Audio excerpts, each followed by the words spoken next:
เอ้ยนี่นะยังบอกกูได้ยังบอกว่าได้บ่บอกกูได้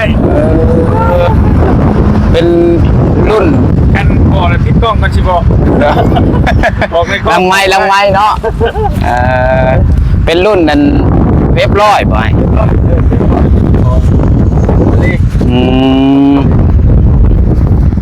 ซื้อไปให้น้องคนหนึ่งผู้หญิงเป็นผู้หญิงเอาผู้หญิงเจ้าบอกตัวไปหมู่บ้านนี่ไปจักวะแม่นบ่เนาะน้องน้อยกับผู้หญิงเด้เป็นน้องน้อยกับผู้หญิงเนาะแล้วมีรุ่นเด้นี่เนาะได้อยู่เด้ผู้หญิงก็เลยว่าสมเหตุอยู่แจ้ให้หน้านี้บัดนี้เนาะเอาไอ้ก็เห็นดีนำอยู่บ่อนนี่พี่น้องเนาะเพราะว่ามันก็ไกลจากเคลื่อนแล้วมันก็เหมาะกว่าพี่น้องเนาะเห็นดีนำตัวนี้ที่แรกเพิ่นเฮ็ดอยู่หั่นก็บ่อยากคักเพิ่นได้พี่น้องเพราะมันคือว่าเฮาแหละพี่น้องเนาะยามมันถูกควันไฟแล้วเฮือนมันก็สีดำสีก็เพราะว่าเพิ่นเฮ็ดให้งามแล้วพี่น้องดูความหมายสิจะถามเจ้าซื่อว่าเพิ่นเสร็จบ่อนนี่บ่มีปัญหาหยังบ่ขอทองเอาไปใส่ผ้านี่แหละเพิ่นเอาเพิ่นเสร็จอยู่บ่อนนี่แจ้ข้างหน้านี่แล้วแหละนี่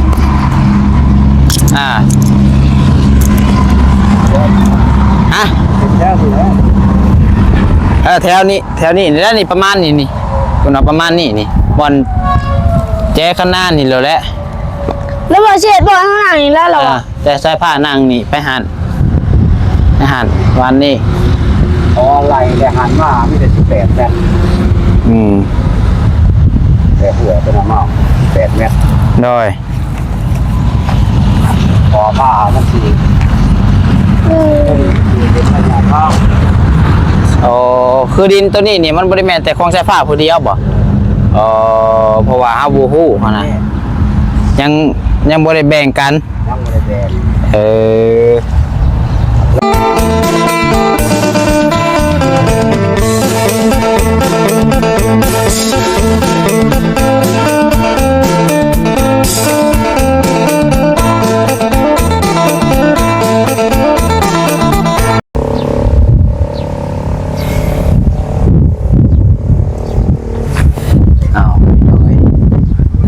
สบายดีเด้อสบายดีพ่อแม่พี่น้อง FC เบิร์ดสุขุสุคนสมองสุบอลบัวสู่ฝั่งลาวฝั่งไทยและก็อยู่ทางต่างประเทศนะพี่น้องยินดีต้อนรับเข้าสู่ช่องสายกบสายบุญตัวพบพ่อกำลังปัดไซอีกแล้วพี่น้องอยู่ที่บ้านที่เรือนของน้องสายฟ้านะพี่น้องมาขึ้นมาเพิ่นรอบแรงพี่น้องเอ้ยไปแล้วบ่ไอ้ไปเด้อโดยสวัสดีได้ดีเฮ้ยมาโดยยังคือว่าเห็นแบบยังอะไรซื้อไปให้ไพ่นะฮะเบิ่งพาเบิ่งดีกว่าเนาะอย่าคู่ได้นี่ซื้อใหม่เฮาไว้จักนี่นะยังบอกกูได้ยังบอกว่าได้บ่บอกกูได้เป็นรุ่น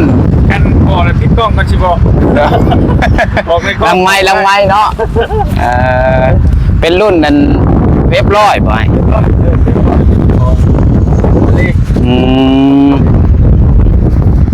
ซื้อไปให้น้องคนหนึ่งผู้หญิงเป็นผู้หญิงผู้หญิงเจ้าบอกตัวไปหมู่บ้านนี่ไปจักวะแม่นบ่เนาะน้องน้อยกับผู้หญิงเด้เป็นน้องน้อยกับผู้หญิงเนาะแล้วมีรุ่นเด้นี่เนาะได้อยู่เด้ผู้หญิงแสดงว่าบ่สร้างนี่กับเบิดวังแล้วผู้หญิงเนาะบ่ได้แล้วบ่แม่นแล้วบ่สร้างเอาดาวพิษแล้วซะเนาะโอ้ยผู้หญิงนี่แหละพอซื้ออยู่เท่าไรนี่ไอ้19,000 บาทแม่หมดเลยบ่ได้ดอกผู้หญิงจะเป็นผู้หญิงบ่วันสิ้นแล้วเอาอ่ะข่อยยังว่ากำลังดีใจคือว่าคณะผู้ชายนี่หอยมีรุ่นอยู่ได้เนาะมีรุ่นได้ยังหอยผู้ชายโดยค่ะเนาะโอเคมันมื่นตายนะมันเพย์ไว้ครับก็เสียดายมันได้มันบริเพย์ ไปขนาดว่าไง โดย ชื่อรถไทยได้3คันเนาะ โดยประมาณนั้น รถไทยคันหนึ่ง 3ครอบครัวที่คำนับไปซอยกันเนาะสื่อใส่เรือกับสำนี่นี่ก็โอเคแล้วเนาะโดย ซื้อของก้อย แกะกล้องเลยได้นี่พี่น้องน่ะตรงยางยังบ่ได้นั่นเลยนะ มือใหม่เลย เอาใช่ผ้าแม่ของเจ้าบ่เดี๋ยวสัมภาษณ์ยังบ่ ได้อยู่ แม่นเนาะไปสายย่านนายเพิ่นพาวซะโดย โดย รุ่นเบิ่งน้อยเนาะยังเฉลยบ่ได้ เล่งเด้อ โดย นี่ โดยให้ FC เพิ่นรุ่นก่อนซะพี่น้องเอ้ย โดดิม ไปใส่ผ้าใส่ผ้า เอาเลย เอาโอเคสบายปะโดยย่านนายเพิ่นพาวพี่น้องเอ้ย โดย เอารุ่นเบิ่งเด้อพี่น้องเด้อนี่จักสิผู้ใดสิเป็นผู้โชคดีผู้หญิงเนาะโอ้ยผู้เลยบ่หลังไม้ซะเนาะไปเด้อพี่น้องเอ้ยเอาพี่น้องเอ้ยเนาะจากผู้ใดเด้สิเป็นผู้โชคดีเนาะพี่น้องเอ้ยผู้ทางบ่บี้มาแต่โดนแล้วบ่จ้าเจ้า ต้นเติบแล้วออกมาเอาเสาลงพอดีเอาเสามาลง เช้าวันคุณครัวครับบ่ แม่ ไม่เห็นซอยกันเด้อ โดย หลายคนอยู่ไอ้แก้วนี่อะไรวะ เป็นบ่ข่อยเฮ็ดบ่ได้เป็นได้ข่อย ไปเขาเป็นซอยกันคนละไม้คนละมือ จักยอมได้กับเรื่องสร้างเรื่องหยังนี่แต่ว่าตอกน้ำได้อยู่แล้วปอกแปลกๆหั่นแหละเพิ่นว่าว่างสิขึ้นมาซอยอยู่พี่น้องเอ้ยเบิ่งไปผู้แล้วแต่น้องน้อยผู้แล้ว แล้วหรือบ่ แล้วห้องน้ำนะหาก็สลองแล้ว สลองบอก สลองกินจุใช้จุแต่โคบ ว่าสิขึ้นไปอยู่แต่ว่าอันนี้แหละเอาเสาลง โอเคมันเป็นอย่างเดี๋ยวจังว่ากันสิออกมาเลยบ่นี่ แม่พอมีเรียกอยู่งานต่อฮะ อ๋อ ตามมาเด้อ โดยไป โดยไป แต่ก็ตามมือกันนั่นแหละไปสบายดีเป็นอย่างเนาะฮะสบายดีแล้วใช่ปะผู้ใดเด้สิเป็นผู้โชคดีเนาะอยากได้อีบ่โตอยากได้ให้อ้ายอีบ่ฮะเอาให้บุญทวีเด้เจ้าครับบ่เป็นก็ให้บุญทวีไม่อยากได้บ่ฮะอยากได้อีบ่รถจักรขี่ไว้ขี่อ้าวเพิ่นบ่ฮู้ตัวอยากได้บ่เลยตัวก็ต้องถามใจตัวเองอยากได้ก็เบิกได้ไม่อยากได้รถถีบไฟฟ้าได้อยากได้บ่เอาบ่รถถีบไฟฟ้าอยากได้อยู่บ่ยังไม่อยากได้บันไดนี่แหละหัวเอาเลยอะเอามาอะไรผู้จังหักษาเนาะขี่ถีบมันอีห่างเลยไปก่อนเนาะใหญ่จังเอาใหญ่จังหาเงินซื้อเองเด้อไปแบตตู้ไปเพิ่นไปบ่แล้วผู้พี่น้องเนาะพากันนั่นตามรังเมื่อแหละทางไอ้ผู้ทางไอ้ลี่ก็ไปมอบรถพี่น้องเอ้ยจากผู้ใดเด้จะเป็นผู้โชคดีเนาะน้องบัดไซนี่สิมีบุญวัฒนานเพิ่นอยู่บ่พี่น้องขี่ได้อีเฒ่าแม่นี่แหละพี่น้องทีละมื้อนี่จักสิแต่ว่าคูณพี่น้องเนาะอีเฒ่านี่ก็อีเฒ่าแม่น้องบัดไซนี่ตำกันพอเฮ็ดตำกันก็เทื่อนึงแม่นบ่วะตามที่จำได้บ่เป็นหยังพอเฮ็ดตำกันก็ล่มเสียงซ้ำบ่ปิพี่น้องเอ้ยเนาะแต่ก็บ่เป็นหยังทนคูณยอมรับว่าคูณรถคันนี้เห็นผ้าได้เห็นเนาะมอแต่วันย่อผลเมื่อผลตายพอแห้งเนาะใช่ป่ะเอาแต่ว่าเราขึ้นไปทางพุ่นได้เนาะไรดิสิเป็นผู้โชคดีเนาะขนาดน้องน้อยเราก็ต้องลงพี่เนาะแม่นโอ้น้องน้อยนี่พี่น้องเลยเอารุ่นเบิ่งน้ำกันมาสั้นๆพี่น้องเลยแต่ว่าของสายผ้านี่ก็เบิดซิดแล้วสายผ้าบุเป็นผู้หญิงเนาะเขาเห็นเป็นผู้หญิงไปบางเทีมีดุนไปหุ่นเลยมีภายในมหามือนี่ นี่เขาบน้องแล้วมาเวียด มานุ่งบาเวียด โดย มาตาบริมาบ่แล้วก็มาบ้างแล้วก็จะไม่เบี้ยอะไรแล้วก็บอกแก้วมาซ่องเถื่อได้บอกแก้วนี่ มาช่องเกลือเลย เลย โอ้ ซ่องเถื่อได้บอกแก้วเรามาจะมาซ่องเถื่อแล้วเรามาจะดิดนะเราเขียวจับมาอันนี้เรามาจะบรี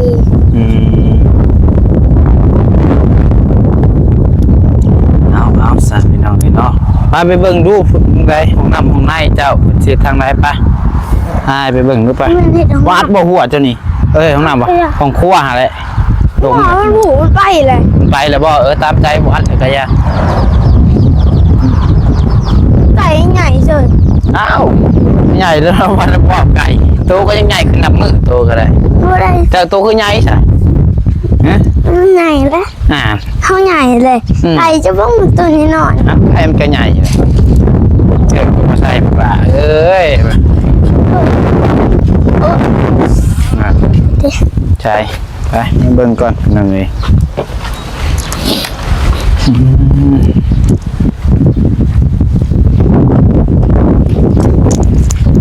มาพอดีบังเอิญเจอทางอ้ายลี่เพิ่นพี่น้องเอ้ยก็ที่ว่านั่นนะบังเอิญเจออ้ายเพิ่นนั้นทางสิไปมอบรถพี่น้องเอ้ยเนาะเอารุ่นทารุ่นเบิ่งนี่คิดมาให้เพิ่นเอาขนมคือมาถิ่มนี่ ว้าวต้องมาเรียกมาหายแล้วปั๊บเนี่ยอยู่นี่แต่มันตก เรียกว่ามาถิ่มเลย ว้าว โอ้ขี้เหงื่อกับไปมาจูดเนี่ยไป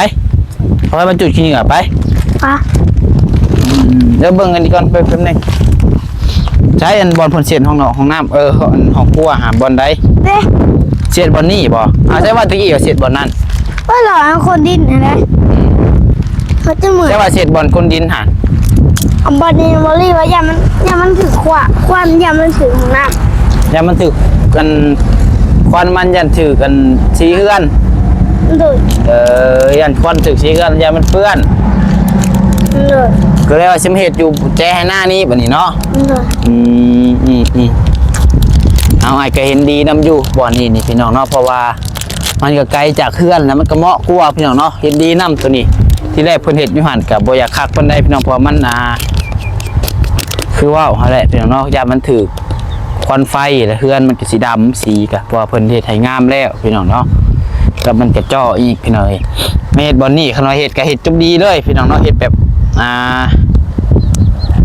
กันว่าเฮ็ดเป็นไม้แล้วก็แอมเอาก็เฮ็ดแบบจุบดีเลยนะพี่น้องเนาะเฮ็ดให้มันแล้วเลยโลดบ่ต้อง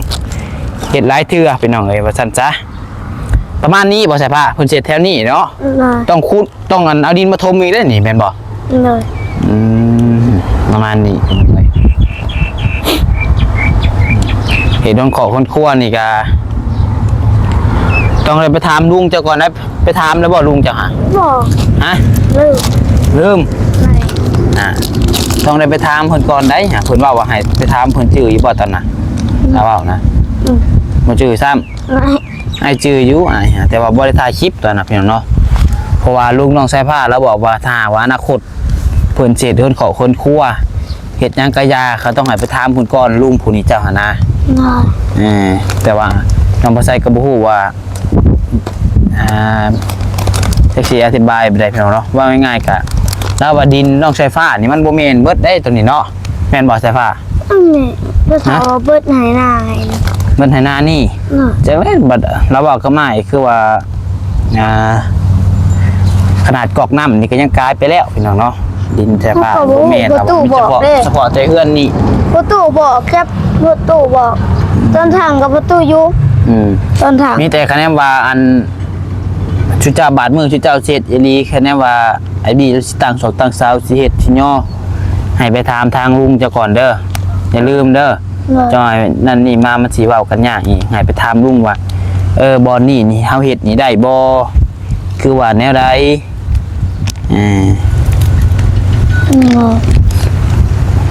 คือว่าไปบอกไปถามก็มาตอนนี้บอก ได้ปะ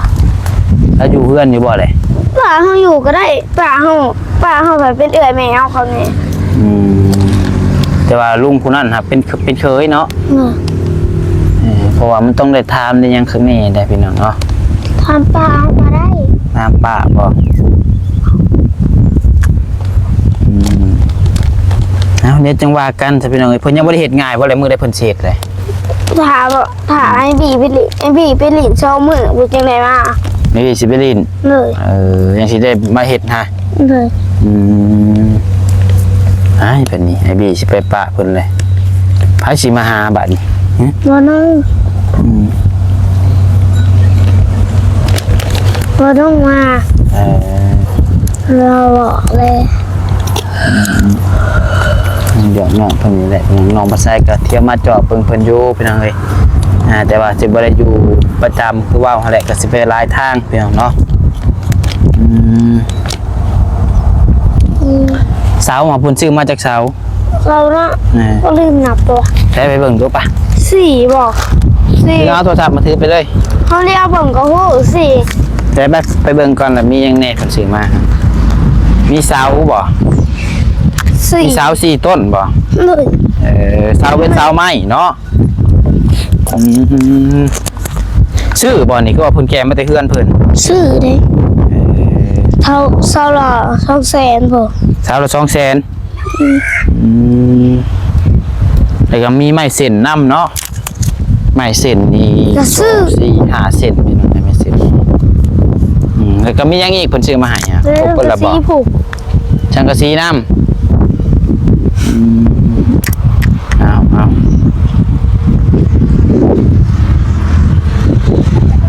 แล้วพี่เขาลืมมากล่องพิจารณามาอีกกล่องหนึ่ง เอากล่องปริศนามาให้อีก เลยให้เอากล่องเอื่อยเรามาเองมานี่ลุงเขา ดีแกเรามาถามเลยก็ได้นั่นเป็นน้องเลย เรียกตาดิ มาพี่นายลุงมีนายอยากร่วมน้ำเรามาร่วมก่อนซะพี่น้องเราพอดีว่ามาเดี๋ยวชิร่วมให้ชิถามให้พอพังนำกันเลยพี่น้องเราเพราะว่า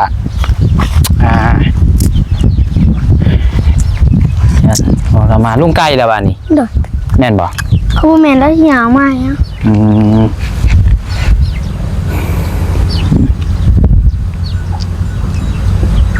แม่นมาเรา เรามาแต่ไซเด้นะเนาะ เขาพูดว่าไม่ลีเขาเรียกตาเดียวเก่งเลยใส่ผ้าจือฮอนลุงเนาะจือยังได้นะเห็นกันถุงมือเนาะ บ่ได้ ฮะ บางเมื่อก็ไม่ได้เห็น นั่นคือประเด็นบ่ จีได้สภาพ ไปชาย ไหลอ่ะงู พอดีว่าอยากถามเจ้าหนนะคือทางทีมงานเพิ่นว่าเศษห้องครัว เฮ็ด เฮ็ดได้อยู่บ่เพิ่นว่าเศษห้องครัวอะไร เฮ็ดเป็นยังหยาบดีอ่ะ ฮะ หยาบดีอ่ะ บ่อันเพิ่นเศษเองหาดอกบ่ยากดอกนั่นน่ะนะคือความหมายสิจะถามเจ้าซื่อว่าเพิ่นเศษบ่อนนี่บ่มีปัญหาหยังบ่ ขอทอง เอาไปใส่ผ้านี่แหละพอเราเพิ่นเศษอยู่บ่อนนี่แจ้ข้างหน้านี่แล้วแหละนี่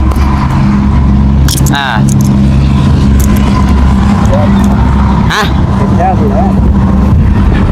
ค่นี้แล้ว แถวนี้แล้วนี่ประมาณนี่คุณเอาประมาณนี่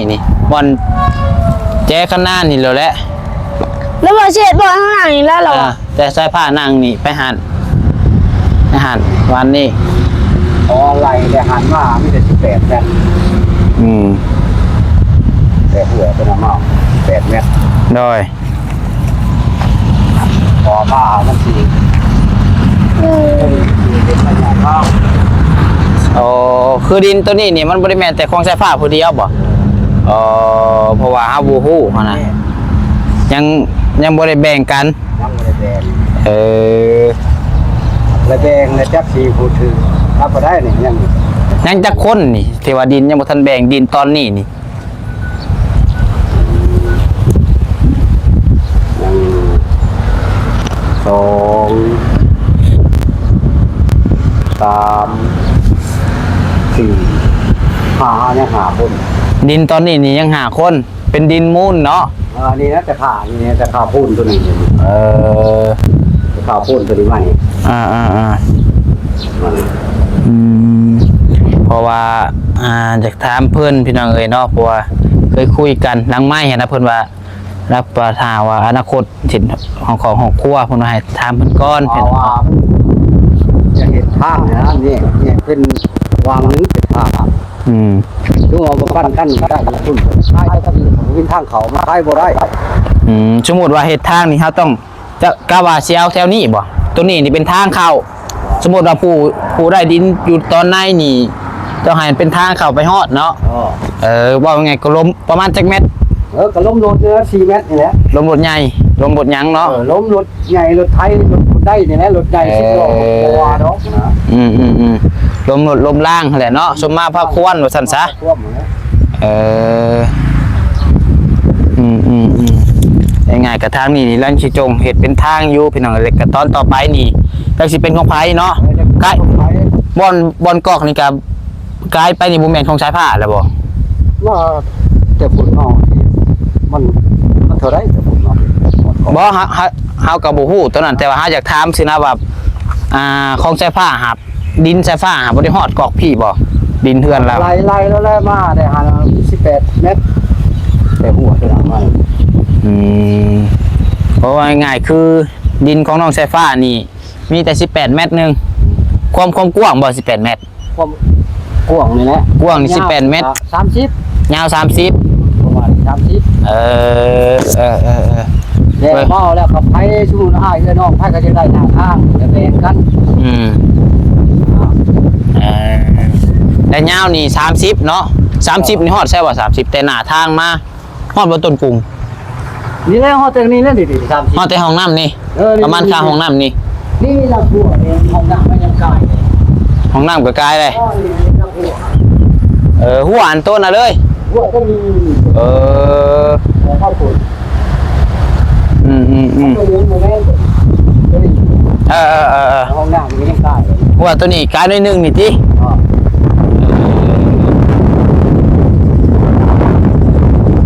นั่นแหละจังหวะถามเบิ่งเจ้าฮอกว่านั่นกะแต่ว่าเฮ็ดได้แถวนี้เนาะเฮ็ดได้อยู่เนาะ เดี๋ยวง่ายๆ โอเคได้แล้วซะ 18 เมตรก็ห้องจะมีตัว โดยเอากับบ่ฮู้แล้วตัวนี้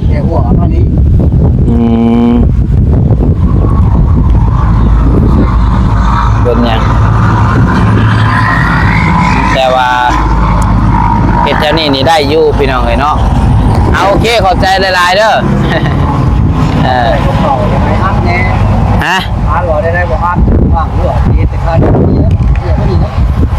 ทั่วนะบ่อัดทุกครั้งที่กระเด็นบ่เฮาเข้ามาแต่ว่าคนอื่นน่ะคือเฮาเว้าหั่นแหละเฮาบ่ฮู้คือกินนี่ก็สายฟ้าเพิ่นว่างัวเจ้าอยู่นอกพุ่นเฮาบอกเพิ่นอัดอยู่เบิ่งในคลิปก็ได้คันบ่เชื่อแม่นคะแนนว่าเฮามานี่เฮาขายเฮาต้องอัดทุกครั้งเฮามาแต่ว่าคนอื่นน่ะเฮาบ่ฮู้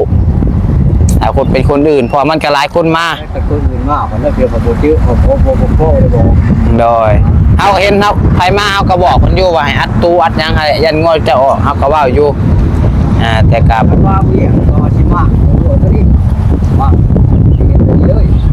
สิมาเงินตัวนั้นออกเลยเฮ็ดใหม่บ่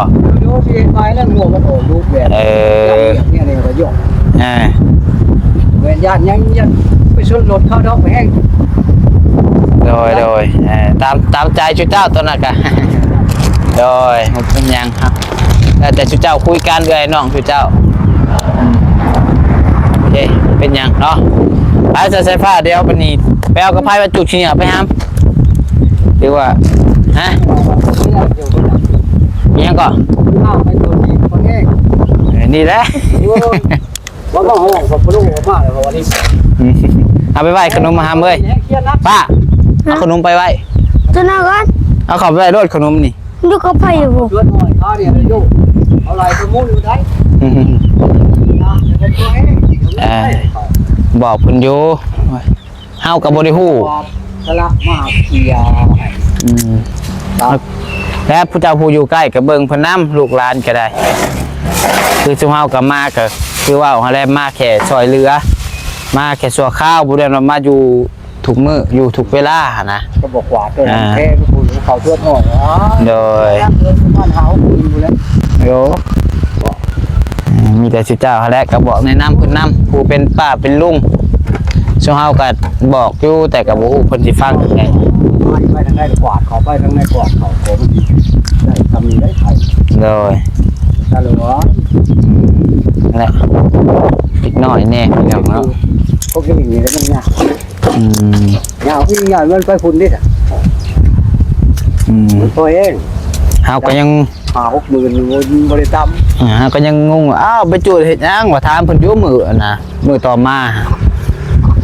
จุดลิ้นพุ่นว่า ดูดินกันไป ใครแตนบ่ล้มมือเพิ่นจูดนะเพิ่นเอาทำมันล้มเลยพอแห้งไปได้งัวบ่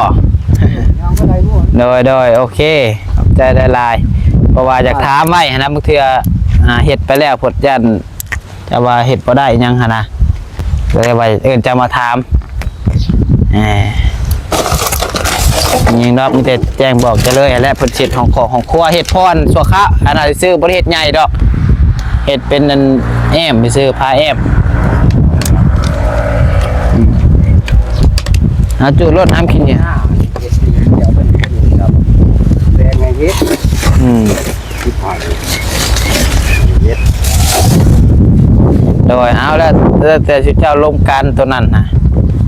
เอากับหูน้ำนะได้พี่น้องเอ้ยจุดแล้วบ่ จุดแล้ว ว่าออกแล้วดิ โอมใส่บ่ได้จะบ่ ที่จะยังมาคิดว่าจะนี่ปีอยู่ไปหมดเลยปีอยู่ไปมันก็อยู่นั่นเอง แนน แล้วคือคุณลบมากที่คุณเลยยังไงเขาบอกว่าเขาเล็กอยู่เขาว่า ผู้ใหญ่ผู้ได้สิผิดเด็กน้อยเขาบ่โทษได้เด็กน้อยมันบ่ฮู้หยังเขาว่านั่นแหละเขาสิโทษผู้อยู่ใกล้ผู้ได้ผู้พ่อผู้แม่ผู้ได้ ไประวังมันแตกใส่ได้ดูกระตุกกระติกซ้ำไปนั่นแหละเด้อลุงเด้อขอบใจหลายไปใส่ผ้าแบบนี้เนาะมาจูดเด้อแบบนี้เด้อ จูดกันจูดขี้ยงขี้ยิงหาพุ่นหายหน้าหายจะไปจูดอีกได้จืดเด้อเมื่อวันพุธเจ้าพุธเดินขึ้นเมื่อวันไปจูดกองเฟืองตัวปั่นข่าวเอาพอแห้งงี้มันสิใหม่ล่ามไป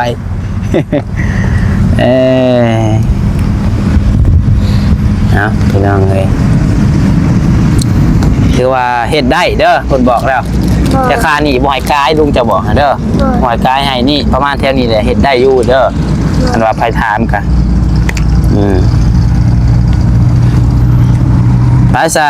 ไอ้สิขอจบคลิปก่อนนี่เด้ออาบได้น้ำมื้อนี่ อาบแล้วอาบแล้วเช้า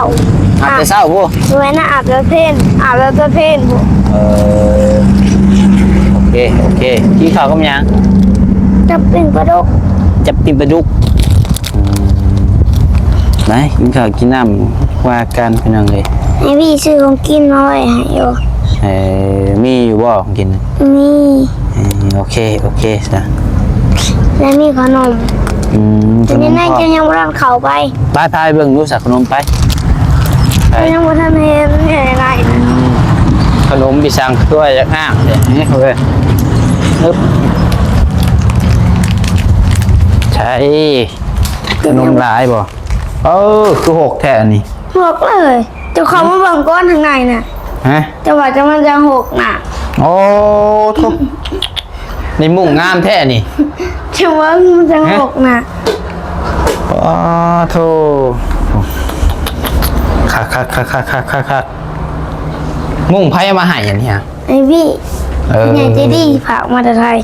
เนี่ยจะดีพามาแต่ไทยโอ้คักบ้านนี่โอ้คักแล้วบุญทวีก็ได้บ่ เขาได้แต่คนเดียว ได้ผู้เดียวหักช้าเอาเด้อวันนี้เด้อผมยุ่งบุครบแล้ววันนี้เนาะข่าวในได้นี่ข่าวในได้สมุดข่าวนี่ เขาเท่านี้ก็ได้เขาเท่านี้ก็ได้ คักกะลีนี่เนาะกลัวเทือนได้ถูกคนน่ะยุ่งบุครบกดแล้วบัดนี้เนาะ เด้ เมื่อกี้เซลขนมเขาไปกินเด้อ ได้ เอาไปยันหมดเข่าฮะได้บอลงามเลย หมุนก็เขาก็ได้ โอ้ขันตัวเอาขนมเขาไปกินนี่มันเข่าได้ดูแล เป็นอย่างมาเขา เดี๋ยวเห็ดขาดเด้อนี่ขาดคือได้นี่ก็คักแล้วบาทนี่ ต้องเอี่ยมก็มี มีพวกเยี่ยมอีกบ่ มีอะไร พวกเยี่ยมแบบใดนี่ฮะ นี่เท่าไหร่ นอนสบายแท้แบบนี้พวก นี่อันครับ คักบ่ ครับ เอาดีใจน้ำไปซะพี่น้องเลยเนาะมีแต่ว่าคลิปนี้น้องบัดไส้กับ เสยขอจบคลิปปิดคลิปไปเพียงเท่านี้ก่อนเด้อพี่น้องเด้อเดี๋ยวจังหวะคันใหม่อยู่ดีมีแห้งบ่สุขสุขคนพี่น้องโชคมาลำด้วยแห้งๆรวยๆตลอดปีตลอดไปที่พลาดประการใดก็ขอโทษขออภัยนำเวลาสบายดีพี่น้อง สวัสดี